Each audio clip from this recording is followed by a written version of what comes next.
3 dalykai, apie kuriuos dažnai nutyli tinklinio marketingo atstovai, kviesdami tave į komandą.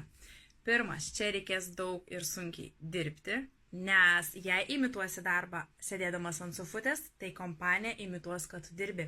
Ir jeigu taip lengva ir paprasta būtų, visi būtume milijonieriai. Antras, nereikės daryti asmeninių pirkimų. Jeigu tu nori būti savo kompanijos puikus atstovas ir iš to uždirbti, turėsi pirktis produktus ir savo, juos vartoti, pamilti ir tik tada apie tai kalbėti su kitais žmonėmis. Ir trečia, viskas vyksta greitai. Reikia duoti dėja savo laiko, nes kad ir koks talentingas būtum ar tobulas ir nepakartojamas, kai kuriems dalykams pasiekti išties reikia laiko. Skamba, kad esi pasiryžęs, parašyk man ir pradėsim.